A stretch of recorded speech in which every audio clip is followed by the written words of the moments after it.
Over the last couple of months, I've been working on a new type of blast gate for use here in the workshop that is hopefully going to solve a couple of the pain points that I have with the existing blast gates, as well as being remote controlled.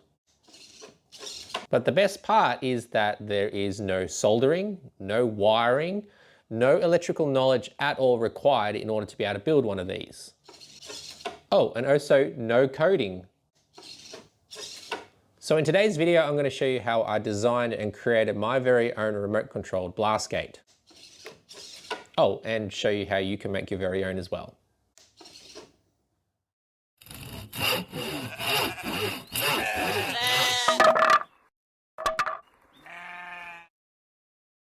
Before we delve into the future, we kind of need to look back on the past and understand how we got to these new blast gates in the first place. So in the beginning, like so many of you probably watching now, when I first fitted out this workshop with dust collection, I was using these, well, bog standard plastic blast gates. And as many of you will already probably know, these particular cheap plastic blast gates are, well, rubbish. Their limitations are well known. It's something that I've documented in a previous video, but the crux of the issue is that these type of blast gates get clogged really quickly. It doesn't take long for dust and debris to get caught in the gate and to cause the gate not to close properly, meaning that we need to provide constant maintenance to them, cleaning them out in order for them just to perform at a basic level.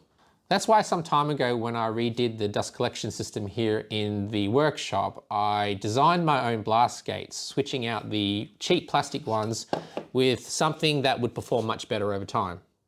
Now, these upgraded blast gates solve the problem of ongoing maintenance and clogging by ensuring that every time we opened and closed them, anything that was caught in the gate would be pushed out of the system.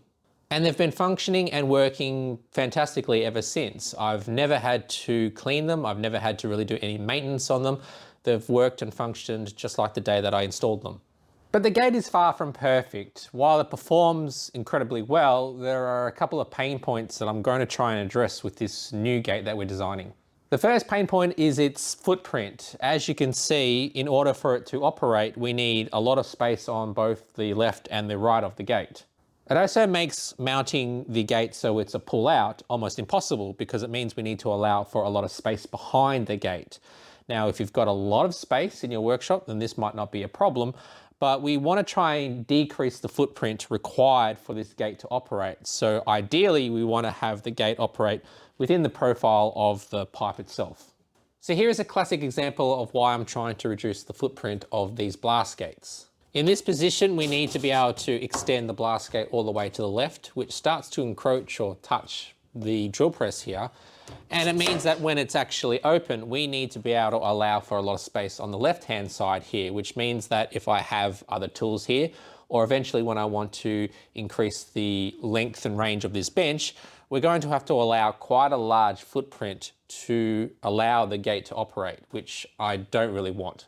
So pain point number 2 is about convenience. Every blast gate works independently of each other, meaning that in order for it to work, it needs to be either obviously open or it needs to be closed. Well, duh. And to use a specific machine, let's say for example the thicknesser, the blast gates need to be in the right configuration. In other words, all the blast gates that I'm not using need to make sure that they're closed. The one blast gate that I will be using needs to be open, and I need to make sure that the divert is in the correct position as well. And that often means running around the shop, switching the blast gates, closing the ones that shouldn't be closed, and opening the one that should be open. And sometimes this results in me either forgetting that they're closed or that they're open and there's no dust collection at the machine, or sometimes I leave multiple gates open and I wonder why there's such ineffective dust collection. So wouldn't it be so much easier if we had a way to remotely turn our blast gates on and off and to have a visual representation of that, and to maybe even have a system in which multiple gates can be opened or closed simultaneously with a particular press of a button? So over the course of the last few months, I have been designing and redesigning, prototyping and reprototyping. I have been printing and printing and printing, and just when you think there's no more printing to be done, there's always a little bit more printing to be done, but I have finally landed on these. Now this isn't just one blast gate design, it's 4 separate blast gate designs. So let me take you through the build and show you some of the challenges I faced when designing these. The first design choice I had to make was about the form factor. My initial thought was just to bolt on an automation mechanism onto my existing gate design, but while that might have solved the remote control part, it's not going to fix the bigger issue, which is the huge footprint these gates take up. So I scrapped that idea pretty quickly. For a moment, I even considered going back to the old style plastic blast gates. They only need clearance on one side, so they save a little bit of space. But that brings back the exact problem I'd already solved, which was dust clogging up the slide. So it's not worth revisiting this one either. So after doing a bit more digging, the answer became pretty clear. We were going to look at a ball valve design. That way the footprint is much smaller, the gate rotates instead of sliding, and it's a whole lot easier to build in a remote control mechanism. So if you're not familiar with how a ball gate valve works, let me give you a quick crash course. So the basic idea of a ball valve is that instead of our sliding plate that goes backwards and forwards, this concept works by rotating a ball inside a housing. To demonstrate this, I've mocked up a quick example in my 3D program. So to begin, we start with, as you'd imagine, a ball or a sphere. From here we can drill a hole right down the middle that's going to represent the diameter of the pipe we are going to create a blast gate for. Then to allow us to rotate this from a single pivot point, I'm going to shave the sides off. This still gives us our ball, but will make it possible to control and turn it from a single axis. So let's now introduce some imaginary ducting to further understand the concept. So when the gate is open, we can see that there is a clear path between both sides that's created. However, if we rotate the ball 90 degrees, this closes both sides. So the major benefit of the ball gate design is that the footprint of the gate does not change regardless if the gate is opened or if it's closed. So this basic concept or idea is the basis of our blast gate design. Theoretically, if done right, this should be just as efficient as the previous gate design, while significantly reducing the footprint, which meets our goal number 1. Now, when it comes to the electronic side of things, I had a couple of clear goals in mind. First, I wanted to keep this as simple as possible, no complex mechanisms, and as few moving parts as possible. Second, I wanted to avoid complex wiring or soldering altogether. I don't have a background in electronics, so I wanted to make sure that I kept this design as simple as possible, that even a complete beginner would still be able to assemble this with very minimal stress. And third and final, I don't want to mess around with coding. A lot of the DIY projects I found online required you to be able to program microcontrollers and receivers and transmitters, and that was a level of complexity that I wanted to remove. So I want to make sure that there is absolutely no coding whatsoever required in order to be able to make my blast gate work. So with those goals in mind, I started researching and finding out what solutions might be able to meet those requirements. So when it comes to electronics, my first instinct was actually to consider something that I'm sure a lot of us have played with before, and that's Lego. Lego Technic actually has all of the elements that we'd be looking for. It has receivers, it has battery packs, it has controllers, it has servos and motors. And they have a means in which to connect those all together relatively simply. Plus the idea of building with a little bit of Lego, well, that can't be a bad thing, and it sounded a little bit of fun. But the deal breaker in the end was the cost. While I'm pretty confident I'd be able to integrate something into a blast gate design, the cost to buy these components just for one gate didn't make it feasible or cost effective at all. So while it would have been really fun to build with a little bit of Lego, unfortunately we had to put a line through that one really quickly. Aww. So with the Lego option out the window, I then looked at something like radio control to meet the needs of this particular project. So traditional RC controllers, the ones that you might find in things like a radio control car or helicopter, airplane, boat, whatever it might be, something from the hobby market. And we already know that these types of receivers and transmitters and servos and motors are very reliable and have been proven over long periods of time. And better yet, compared to the Lego solution, these were much more affordable in comparison. But as I delved further into this, it was becoming increasingly apparent that this wasn't going to be a plug and play option. I was going to have to delve into and learn a lot more about the electrical component here, the wiring and the configuration of this, something that I didn't really want to mess with. So in the end, I decided against this because I just felt like I was trading one problem for a different one. The solution in the end came from the most unlikely source, and that's actually from my 3D printer. It turns out that the company that makes my 3D printer, Bambu Labs, also sell electronic components and kits built around a product that they call the Cyberbrick. The Cyberbrick is basically a modular system of components that all work together with what's called a core controller. You can connect receivers, transmitters, servos, motors, different types of buttons and joysticks, and much more. And the best part is the software. There is a companion application called Cyberbrick, which allows you to configure these core controllers to do basically whatever you want through a drag and drop interface. So in the end, this turned out to be the perfect solution because obviously I buy all of my filament from Bambu Labs, my printer is from Bambu Labs, and it means that I can acquire all of these components and hardware from a single source. I'll go into a bit more detail later on regarding the cost breakdown as well as more information regarding the Cyberbrick, but for now let's move on to assembly. Hey folks, Future Anthony here, and just dropping in with a quick heads up about the next section. This part of the video is going to serve two purposes. First, it's going to be a step-by-step guide for anyone assembling their own blast gate, and second, I'm going to be sharing some 3D printing tips along the way. Now, some of those printing details are aimed at viewers who already have a bit of 3D printing experience, and unfortunately I won't be stopping to explain those in more detail. Now, I fully understand that not everyone will be interested in this, so if this is not you, then feel free to skip ahead. That's it, I'm getting out of here. So to begin assembly, we're going to first start with the ball valve itself, the handle, and then the servo arm housing. Now the way that I print the ball valve is to split the print into two halves in my slicer software. Then I connect them using dowels generated by the cut tool.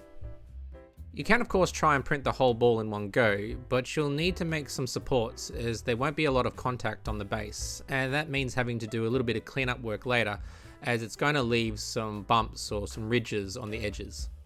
Pegs also make it really easy to align the two halves together, and some super glue is all that's really needed to join these.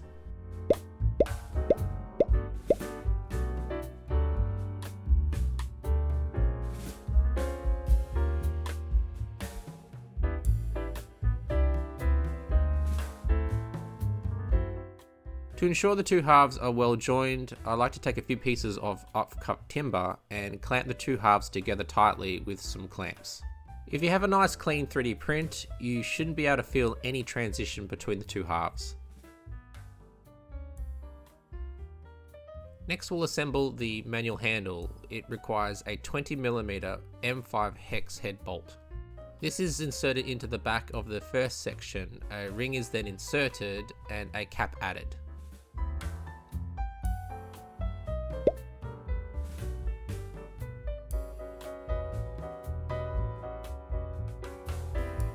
Lastly, we attach the handle and secure with an M5 nut.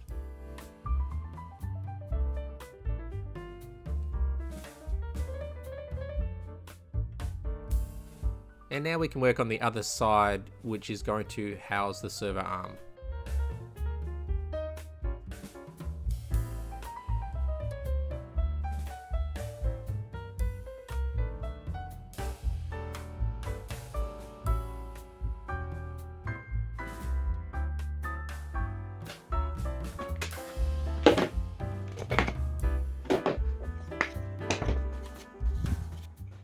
After allowing time for the CA glue to cure, we can then attach each side to the ball valve.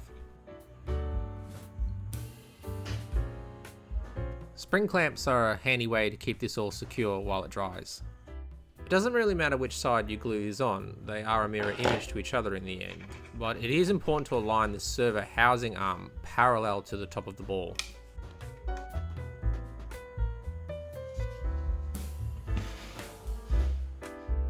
Next we'll assemble the servo platform. This will eventually bolt onto the outer casing, and there are two separate 3D prints here. First we insert two M5 hex nuts into the servo base. We then insert the servo motor into its housing, taking note of the slot to allow for the cord.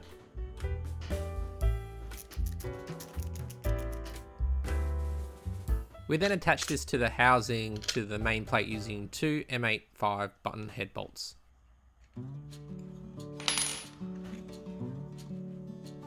We can then place the servo arm on the servo motor. Make sure to attach this horizontally. So next we can put the ball valve into the housing, but before we do that, I want to draw attention to this part.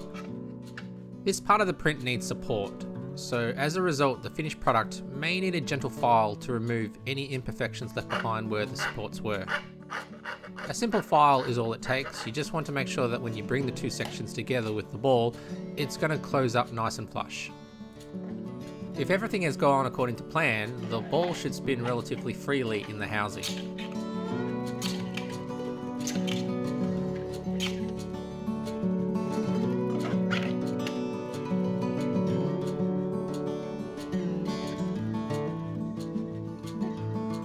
So it's time to join this all together. First we use two M6 button head bolts that are 20mm long with M6 washers to suit, and these will attach on the handle side of the gate.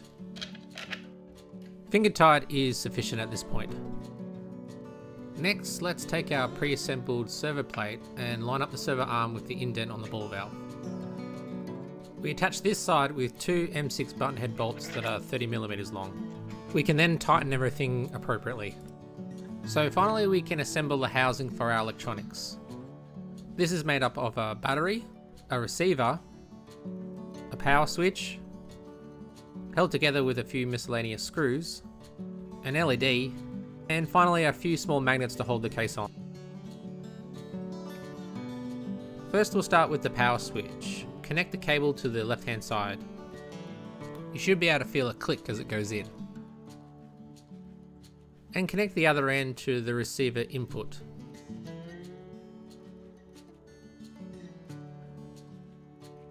Now connect the cable that goes from the receiver to the LED input board.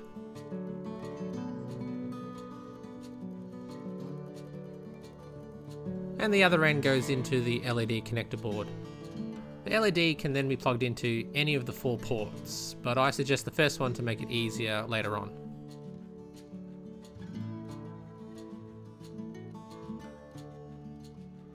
And that's it, all the electronics minus the battery to go, and as promised, no soldering or complex wiring.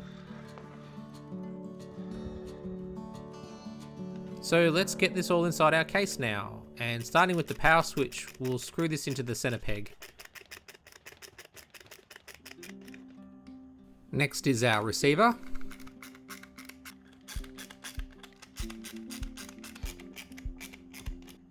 And then the LED connector. The 3D files all include the standoffs, so nothing required beyond screwing them in is required. Finally, we can place the LED into its position using some tape.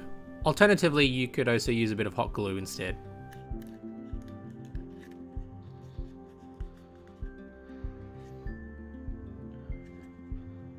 Last but not least is the battery, and we connect it to the other side of the switch. To secure it, we use some Velcro tape. This will allow me to remove the battery and recharge it as necessary in the future.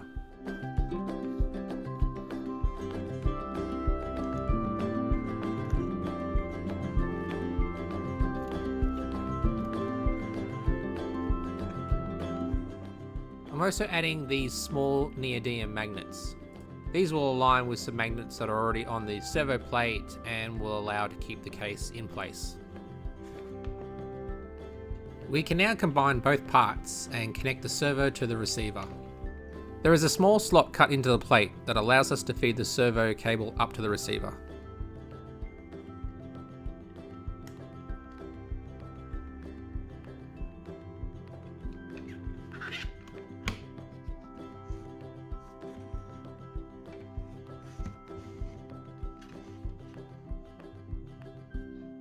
Now this last part is optional, but I do recommend it, and it's to glue in these hard stops for the gate.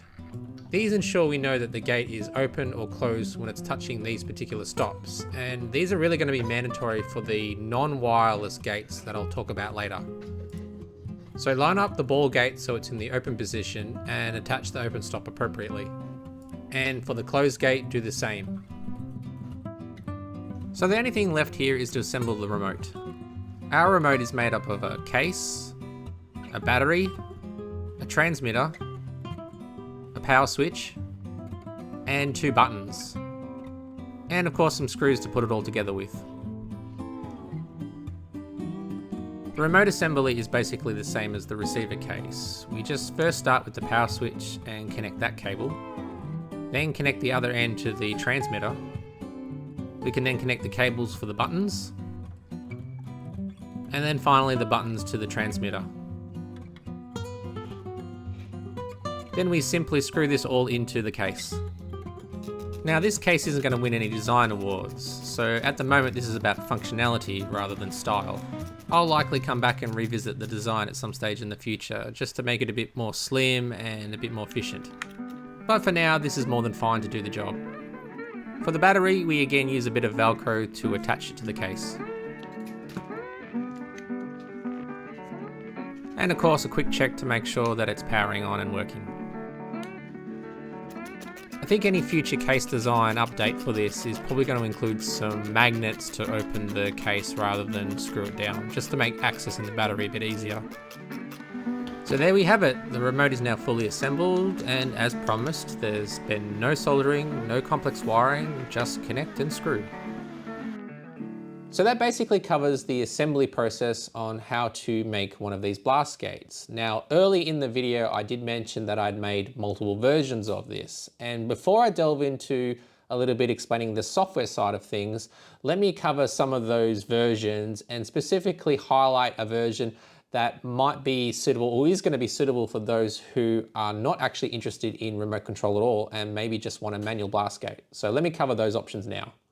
Now the main focus of this video has obviously been remote control blast gates, but let's be honest, not everyone needs one, or more importantly, not everyone is going to want one at every single blast gate in their shop. And I put myself in that same camp as well. That's why when I designed the base version of this, I made sure that it was able to be a manual blast gate and not just a remote only blast gate.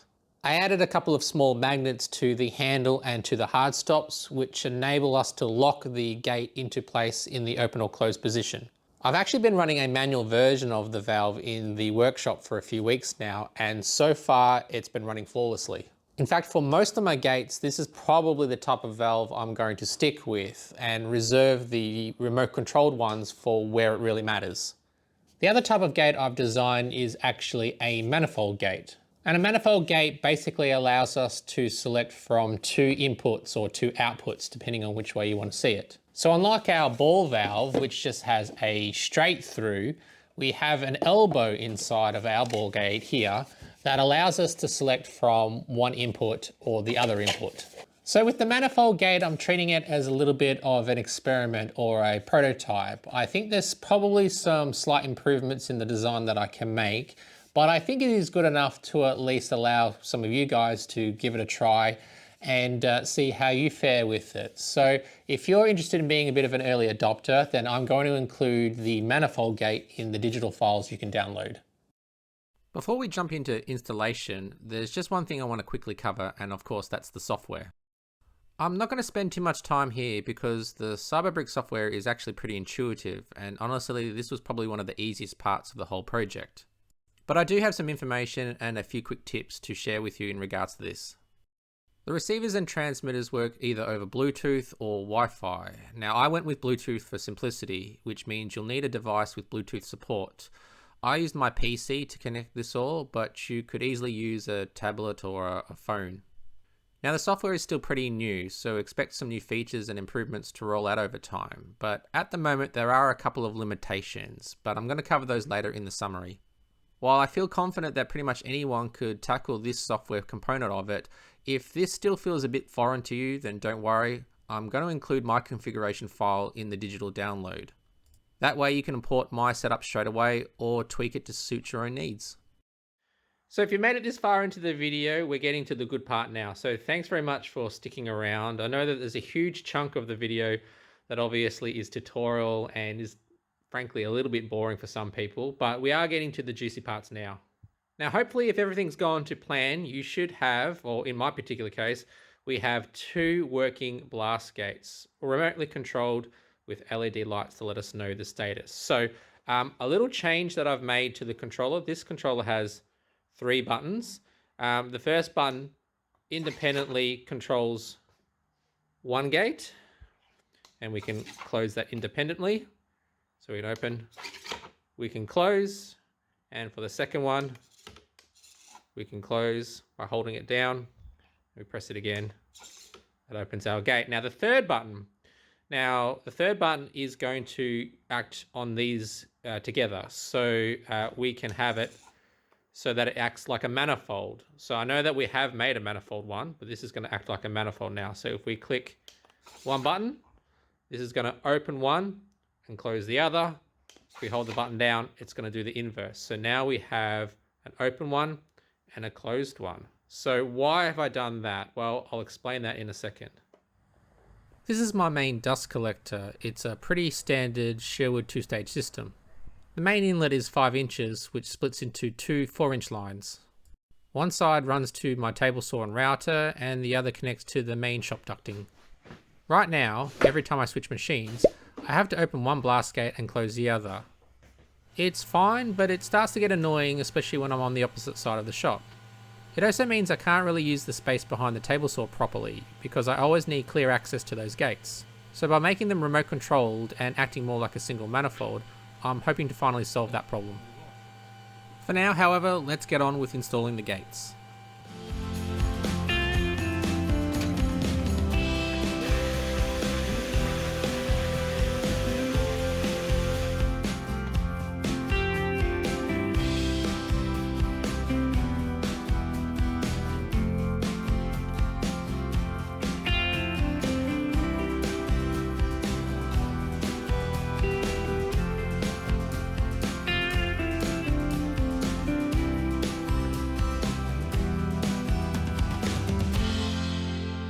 So there we have it, the installation of the blast gates. It was very easy to do. Obviously, I had designed flanges that were going to be 100% compatible with my existing dust collection system. So that meant that I just needed to unbolt the old blast gates and obviously bolt in the new ones. Now, of course, these will 100% work with any 4-inch or 100mm dust collection system. One thing that I did do off camera is I did replace the intake for the table saw with a more flexible hose or shorter hose as well. The old hose was very, very heavy and very stiff. It wasn't easy to bend. So I replaced it with a more flexible hose, and that's freed up a lot more room behind the table saw. So this has freed up room for a future project that I want to do, especially with a combination outfeed table for both the table saw and perhaps the thicknesser. That's of course for a future project, a future video. So for now, let me summarize my thoughts on this particular blast gate, talk about some of the limitations or maybe some of the things to be mindful of, and talk about some of the things that I've mentioned earlier in the video in terms of certain limitations with software, etc. So let's talk about that now. Okay, so before I wrap up, I just want to say a very quick thank you and a special welcome to my newest channel members, James Press and Bite Jester. Your support is much appreciated. And welcome to the Barber's Paddock. So the first thing I want to talk about is the software, and let's start with some of the limitations of the Bambu Cyberlink software that I hinted at earlier in the video. At the time of recording this video, the Cyberbrick software supports a maximum of 2 receivers for each remote. So if you build a single remote with a single receiver, you can control a maximum of 2 gates if you use the Cyberbrick software to configure those.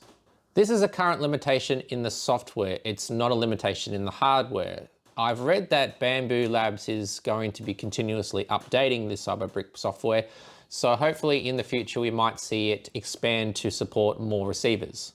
Having said that, if you're feeling a little bit nerdy, then you can go ahead and custom code these controllers. Basically, there are no limits if you're going to bring your own programming or your own coding to the table. So if that's something that appeals to you, then you can absolutely use the Cyberbrick platform still to bring your own code and do away with using the utility software from Bambu Labs. The second thing I want to cover is the servo motors. The servo motors that I've been using are micro servo motors, so they are very, very tiny servo motors. The ones that I'm using that come from Bambu Labs are rated for around 1.5 kilos of torque. Now, I know a lot of you will be asking the question, are these servo motors up to the task of turning these ball valves over a long period of time? And that's a valid question.